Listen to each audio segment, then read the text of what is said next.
ಬೆಂಗಳೂರಿನಲ್ಲಿ ಹಾಡ ಹಗಲೇ big robbery ನಡೆದಿದೆ. ಉದ್ಯಮಿಯಿಂದ ಬರೋಬ್ಬರಿ 2 ಕೋಟಿ ರೂಪಾಯಿಯನ್ನ 2 ಕೋಟಿಯನ್ನ ಎಗರಿಸಿ ಪರಾರಿಯಾಗಿದ್ದಾರೆ.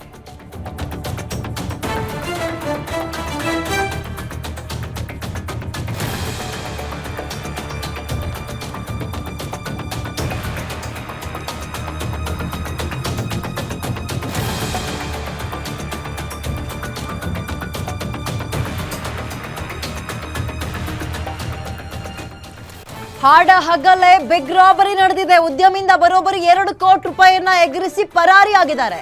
ಉದ್ಯಮ ಪ್ರಾರಂಭ ಮಾಡೋಕೆ ಅಂತ ಕೂಡಿಟ್ಟಿದ್ದ 2 ಕೋಟಿ ರೂಪಾಯಿ ಕಳ್ಳರ ಪಾಲಾಗಿದೆ. ಇದು ವಿದ್ಯಾರಣ್ಯಪುರ ಪೊಲೀಸ್ ಠಾಣೆಯಲ್ಲಿ ಈಗ ಈ ವಿಚಾರಕ್ಕೆ ಸಂಬಂಧಪಟ್ಟಂತೆ ಎಫ್ಐಆರ್ ಕೂಡ ದಾಖಲಾಗಿದ್ದು 2 ಕೋಟಿ ರೂಪಾಯಿ ನಗದು ಜೊತೆಗೆ 4 ಮೊಬೈಲ್ಗಳನ್ನ ಕಳ್ಳರು ಕದ್ದೋಗಿದ್ದಾರೆ. ಯಂತ್ರೋಪಕರಣ ಖರೀದಿಗೆ ಅಂತ 2 ಕೋಟಿ ರೂಪಾಯಿ ಹಣವನ್ನ ಕೂಡಿಟ್ಟಿದ್ರು. ಜರ್ಮನಿ ಯಂತ್ರೋಪಕರಣ ಕಂಪನಿಗೆ ಕಳಿಸಬೇಕಾಗಿತ್ತು ಹಣವನ್ನ.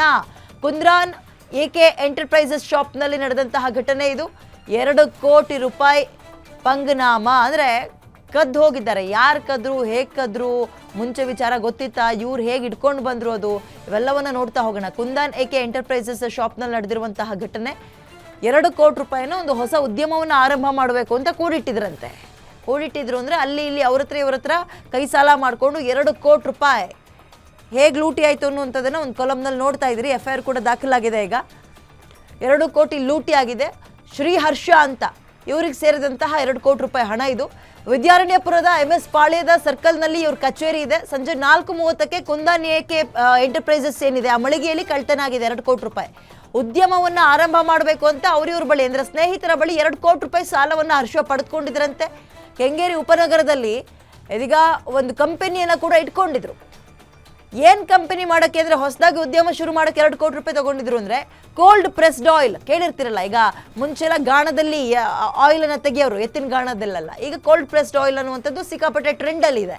ಕೊಬ್ಬರಿ ಎಣ್ಣೆ ಮಾಡೋದು, ಹೀಗೆ ಕಡಲೆ ಬೀಜದ ಎಣ್ಣೆ ಮಾಡೋದು, ಇವೆಲ್ಲವೂ ನೋಡಿರ್ತಿರಲ್ಲ, ಶೇಂಗಾ ಬೀಜದ ಎಣ್ಣೆ ಅಂತ. ಕೋಲ್ಡ್ ಪ್ರೆಸ್ಡ್ ಆಯಿಲ್ ಸಿಕ್ಕಾಪಟ್ಟೆ ಟ್ರೆಂಡಲ್ಲಿದೆ. ಆ ಉದ್ಯಮ ಆರಂಭ ಮಾಡೋಣ ಅಂತ ಪಾಪ ಇವರು ಒಂದಲ್ಲ ಅಂದರೆ 1 ಲಕ್ಷ 2 ಲಕ್ಷ ಅಲ್ಲ 2 ಕೋಟಿ ರೂಪಾಯಿ ಸಾಲವನ್ನು ಮಾಡಿದ್ರು. ಉದ್ಯಮ ನಡೆಸೋಕೆ ಬೇಕಾದ ಯಂತ್ರೋಪಕರಣಗಳ ಖರೀದಿಗೆ ಅಂತ ಇದು ಜರ್ಮನಿಯಲ್ಲಿ ಆ ಒಂದು ಎಕ್ವಿಪ್ಮೆಂಟ್ಗಳು ಸಿಗುತ್ತೆ. ಕೋಲ್ಡ್ ಪ್ರೆಸ್ಡ್ ಆಯಿಲ್ದ ಎಕ್ವಿಪ್ಮೆಂಟ್ಸ್ಗಳು ಬಹಳ ದೊಡ್ಡ ಎಕ್ವಿಪ್ಮೆಂಟ್ಸ್ಗೆ ಕೈ ಹಾಕ್ದಂಗಿದೆ ಇವರು. 2 ಕೋಟಿ ರೂಪಾಯಿ ಅಂದರೆ ಹುಡುಗಾಟ ಅಲ್ಲ. 2 ಕೋಟಿ ಹಣವನ್ನು USDT ಕರೆನ್ಸಿಗೆ ಪರಿವರ್ತನೆ ಮಾಡಬೇಕಿತ್ತು. ಅಂದರೆ ಅಲ್ಲಿಯ ಕರೆನ್ಸಿಗೆ ಅದನ್ನು ಪರಿವರ್ತನೆ ಮಾಡಬೇಕಿತ್ತು. ಹೀಗಾಗಿ USDT ಕರೆನ್ಸಿಗೆ ಹಣ ಹಾಕುವ ಬಗ್ಗೆ ತನ್ನ ಸ್ನೇಹಿತರ ಬಳಿ ಶ್ರೀ ಹರ್ಷ ಹೇಳಿದ್ರಂತೆ. ಸ್ನೇಹಿತ ಪ್ರಕಾಶ್ ಅಗರ್ವಾಲ್ ಮತ್ತು ರಕ್ಷಿತ್ಗೆ ವಿಚಾರವನ್ನು ಮುಂಚೆಯೇ ತಿಳಿಸಿದ್ರು. ಇಬ್ಬರು ಸ್ನೇಹಿತರು ಶ್ರೀ ಹರ್ಷಗೆ ನಾರಾಯಣ ಭರತ್ ಎಂಬಾತರನ್ನ ಪರಿಚಯ ಮಾಡ್ತಾರೆ. ನಂತರ ನಾರಾಯಣ ಭರತ್ ಶ್ರೀ ಹರ್ಷನಿಗೆ ಬೆಂಜಮಿನ್ ಹರ್ಷ ಎಂಬಾತರನ್ನ ಪರಿಚಯ ಮಾಡ್ತಾರೆ. ಇವ್ರ ಕಡೆಯಿಂದ ನಿನ್ನ ಕೆಲಸ ಆಗುತ್ತೆ ಹೋಗು ಅಂತ ಹೇಳಿದ್ರಂತೆ. ಶ್ರೀ ಹರ್ಷ ಬೆಂಜಮಿನ್ ಹರ್ಷ ಎಂಬಾತನಿಗೆ ಹರ್ಷ ಅಂತಾನೆ ಇಬ್ಬರು ಹೆಸರು ಕೂಡ ಫೋನ್ ಮಾಡಿ USDT ಕರೆನ್ಸಿಗೆ ಪರಿವರ್ತಿಸ್ಕೊಡೋ ಬಗ್ಗೆ ಕೇಳಿರ್ತಾರೆ. ಬೆಂಜಮಿನ್ ಹರ್ಷ 2 ಕೋಟಿ ರೂಪಾಯಿ ಹಣವನ್ನು ವಿದ್ಯಾರಣ್ಯಪುರದ MS ಪಾಳ್ಯ ಸರ್ಕಲ್ನಲ್ಲಿ ತಗೊಂಡು ಬಾ ಅಂತ ಹೇಳಿದ್ರಂತೆ. 25ನೇ ತಾರೀಕು ಜೂನ್ ಮಧ್ಯಾಹ್ನ 2 ಗಂಟೆಗೆ ನಾಗೇಂದ್ರ ಮತ್ತು ಶಾಂತಕುಮಾರ ಸ್ನೇಹಿತರ ಜೊತೆಗೆ ಹಣ ತಗೊಂಡು ಹೋಗ್ತಾರೆ. ಹಣವನ್ನು ತಗೊಂಡು ಹೋಗ್ಬೇಕಾದ್ರೆ ಸ್ವಿಫ್ಟ್ ಕಾರ್ನಲ್ಲಿ ತಗೊಂಡು ಹೋಗ್ತಾ ಇರ್ತಾರಂತೆ. ಓಕೆ, ಈಗ ಯಾರ ಕೈ ಚಳಕ ಏನು ಎತ್ತ ಅನ್ನುವಂಥದ್ದು ಇನ್ನು ಮುಂದಕ್ಕಷ್ಟೇ ಗೊತ್ತಾಗಬೇಕಾಗಿದೆ. ಮೋರ್ ಡೀಟೇಲ್ಸ್ ನನ್ನ ಕಲೀಗ್ ಅಜಯ್ ನೀಡ್ತಾರೆ. ಅಜಯ್, 1 ಅಲ್ಲ 2 ಲಕ್ಷ ಅಲ್ಲ 2 ಕೋಟಿ ರೂಪಾಯಿ ಹೇಗೆ ಗೊತ್ತಿರೋರೇ ಮಾಡಿರೋ ಕೆಲಸನ? FIR-ನಲ್ಲಿ ಏನು ಅಂಶ ಇದೆ? ಯಾರ ಮೇಲಾದ್ರೂ ಅನುಮಾನ ಇದೆಯಾ? ತನಿಖೆಯಲ್ಲಿ ತನಕ ಬಂತು. ಈ ಒಂದು ಪ್ರಕರಣದಲ್ಲಿ ಅಂದ್ರೆ ಬೆಂಗಳೂರಿನಲ್ಲಿ ಹಾಡು ಹಗಲೇ 2 ಕೋಟಿ ಹಣವನ್ನು ರಾಬರಿ ಮಾಡಿರುವಂತಹ ಘಟನೆ ವಿದ್ಯಾರಣ್ಯಪುರನ ಪೊಲೀಸ್ ಠಾಣೆ ವ್ಯಾಪ್ತಿಗೆ ಬರುವಂತ MS ಪಾಳ್ಯದಲ್ಲಿ ನಿನ್ನೆ ಒಂದು ಸಂಜೆ 4ರಿಂದ 4:30 ಸಮಯದಲ್ಲಿ ನಡೆದಿರುವಂತದ್ದು. ಪ್ರಮುಖವಾಗಿ ಕೆಂಗೇರಿ ನಿವಾಸಿಯಾಗಿರುವಂತಹ ಶ್ರೀ ಹರ್ಷ ಅಂತಾನೆ ಕೆಲವೊಂದಷ್ಟು ಕಂಪನಿಯನ್ನ ಕೂಡ ಆತ ತೆರೆದಿರ್ತಾನೆ. ಆ ಒಂದು ಕಂಪನಿಯ ಜೊತೆಗೆ ಮತ್ತೊಂದು ಕಂಪನಿಯನ್ನ ತೆಗಿಬೇಕು ಅಂತೇಳಿ ತನ್ನ MS ಪಾಳ್ಯದ AK ಎಂಟರ್ಪ್ರೈಸಸ್ ನಲ್ಲಿ ಒಂದು ಮೀಟಿಂಗ್ ಅನ್ನ ಅರೇಂಜ್ ಮಾಡಿರ್ತಾನೆ. ಯಾಕಂದ್ರೆ ಬೇರೆ ಕಡೆಯಿಂದ ಬೇರೆ ದೇಶದಲ್ಲಿ ಜಪಾನ್ನಿಂದ ಕೆಲವೊಂದಷ್ಟು ಯಂತ್ರೋಪಕರಣವನ್ನ ಖರೀದಿ ಮಾಡಬೇಕಾಗುತ್ತೆ. ಹೀಗಾಗಿ ತನ್ನ ಸ್ನೇಹಿತರ ಮೂಲಕವಾಗಿ ಕೆಲವೊಂದಷ್ಟು ಹಣವನ್ನ ಸಾಲದ ರೂಪದಲ್ಲಿ ಪಡ್ಕೊಂಡಿರ್ತಾನೆ.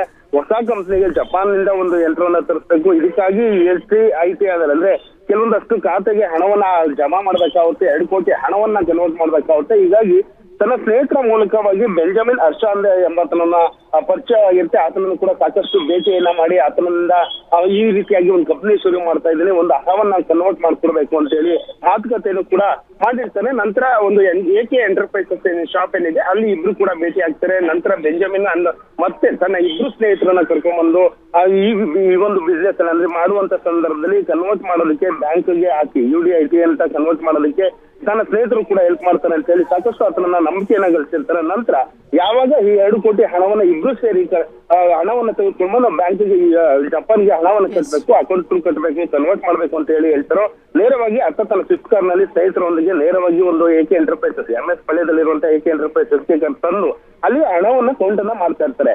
ಈ ವೇಳೆ ಒಂದು 5 ರಿಂದ 6 ಜನ ಒಂದು ಅಪರಿಚಿತ ವ್ಯಕ್ತಿಗಳು ಕೂಡ ನೇರವಾಗಿ ಅಲ್ಲಿ ದಾಳಿಯನ್ನ ಮಾಡ್ತಾರೆ. ಚಾಕುನಿಂದ ಹರ್ಷ ಹಾಗೂ ಅಲ್ಲಿ ಬೆಂಜಮಿನ್ ಹರ್ಷ ಅಂತ ಹೇಳಿರ್ತಾರೆ, ಅವರ ಮೇಲೆ ಒಂದು ಚಾಕುವಿನಿಂದ ದಾಳಿ ಮಾಡ್ತೀವಿ ಅಂತ ಹೇಳಿ ಬೆದರಿಸಿ ಅವ್ರಿಗೆ ಹಲ್ಲೆಯನ್ನು ಕೂಡ ಮಾಡಿ ನಂತರ ಆ 2 ಕೋಟಿ ನಗದು ಹಣವನ್ನು ಕೂಡ ಸಂಪೂರ್ಣವಾಗಿ ಅವರು ಚೀಲಕ್ಕೆ ತುಂಬಿಸ್ಕೊಂಡು ಎಸ್ಕೇಪ್ ಅನ್ನ ಆಗಿರ್ತಾರೆ. ಯಾವಾಗ ಇಲ್ಲಿ ರಾಬ್ರಿ ಮಾಡುವಂತ ಸಂದರ್ಭದಲ್ಲಿ ಹರ್ಷ ಆಗಿರ್ಬೋದು, ಬೆಂಜಮಿನ್ ಹರ್ಷ ಆಗಿರ್ಬೋದು, ಜೊತೆಗೆ ಬೆಂಜಮಿನ್ ಹರ್ಷ ಸ್ನೇಹಿತರು ಏನಿರ್ತಾರೆ ಅವ್ರು ಎಲ್ಲರೂ ಕೂಡ ಒಂದು ರೂಮ್ ನಲ್ಲಿ ಕೂಡ ಹಾಕಿರ್ತಾರೆ. ಹೀಗಾಗಿ ಯಾವಾಗ ಇವರು ರಾಬ್ರಿಯನ್ನ ಮಾಡಿ ಹೋದ ನಂತರ ಕೆಲವೊಂದಷ್ಟು ನಿಮಿಷಗಳ ನಂತರ ಅವರು ರೂಮ್ ಇಂದ ಬಂದಂತ ಸಂದರ್ಭದಲ್ಲಿ ಬೆಂಜಮಿನ್ ಹಾಗೂ ಸ್ನೇಹಿತರು ಏನಿದ್ರೆ ಅವ್ರು ಕೂಡ ಇಮಿಡಿಯೇಟ್ ಆಗಿ ಓಡೋಗ್ತಾರೆ. ಹೀಗಾಗಿ ಅವರ ಮೇಲೆ ಸಾಕಷ್ಟು ಅನುಮಾನ ಇರೋದ್ರಿಂದ ಹರ್ಷ ಸ್ಥಳೀಯ ಒಂದು ವಿಚಾರಣೆಯ ಪೊಲೀಸ್ ಠಾಣೆಗೆ ದೂರನ್ನ ಕೊಡ್ತಾರೆ. ಹೀಗಾಗಿ ದೂರನ್ನ ಆಧರಿಸಿದ ನಂತರ ಸದ್ಯಕ್ಕೆ ಬೆಂಜಮಿನ್ ಹರ್ಷ ಹಾಗೂ ಮತ್ತೊಬ್ಬನನ್ನ ಒಟ್ಟು ಇಬ್ರು ಈ ಪ್ರಕರಣದಲ್ಲಿ ಆರೋಪಿಗಳನ್ನ ಅರೆಸ್ಟ್ ಮಾಡಿ ಎಂಕ್ವೈರಿನ ಮಾಡ್ತಾ ಇದ್ದಾರೆ. ಜೊತೆಗೆ ಓಡು ಹೋಗಿರುವಂತ ರಾಬ್ರಿ ಮಾಡಿರುವಂತ ಆರೋಪಿಗಳು ಯಾರು ಅನ್ನೋ ಪತ್ತೆಗೂ ಕೂಡ ಪೊಲೀಸರು ಮುಂದಾಗಿರುವಂತದ್ದು. ವಿದ್ಯಾ, ಓಕೆ,